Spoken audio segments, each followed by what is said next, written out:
repentance. J'aimerais lire un passage dans l'Ancien Testament, dans le livre du prophète Ésaïe, au chapitre 59, à partir du verset 1 jusqu'au verset 2.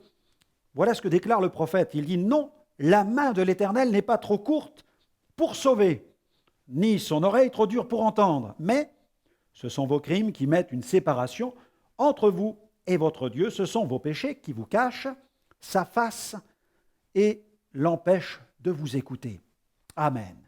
Le péché, c'est une forme d'enfer intérieur, une séparation, une prison.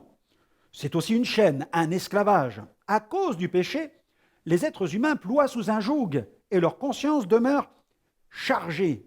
Ils vivent constamment sous l'accusation, le sentiment d'échec, les remords ou les regrets. Ils subissent la pression de leur passé et restent prisonniers de la culpabilité. Jamais le péché n'a rendu et ne rendra qui que ce soit heureux. Il est l'ennemi public numéro 1, notre pire fléau. C'est pire que le sida, que le cancer ou la guerre réunis. Lorsque Dieu nous parle de notre péché, ce n'est jamais pour nous mettre mal à l'aise. Il en parle afin de nous montrer où se trouve la racine du mal.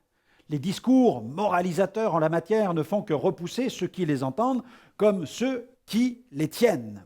Jésus, le Rédempteur et le Libérateur, nous sauve du péché. Il pardonne tous nos péchés. Effacer par son sang la moindre trace du péché en nous, c'est l'œuvre de Dieu. Il veut nous délivrer de ces conséquences de la puissance mortelle du péché. D'ailleurs, dans la première épître de Pierre, au chapitre 2, verset 24, il est question de Jésus. Il est dit que lui, il a porté lui-même nos péchés en son corps sur le bois, afin que, morts au péché, nous vivions pour la justice. Lui, par les meurtrissures duquel vous avez été guéris. Dieu a envoyé son Fils Jésus-Christ dans une chair semblable à la nôtre. Il est venu sans péché pour le condamner à la croix. Il a porté nos péchés au bois du calvaire. Pour être pardonné et lavé de ses péchés, il est donc nécessaire, avant tout, de se reconnaître pécheur, d'avouer son péché et de décider de l'abandonner. La repentance, c'est le point de départ vers la délivrance du péché. Regardez ce que déclare l'apôtre Jean dans sa première épître au chapitre 1er et au verset 9.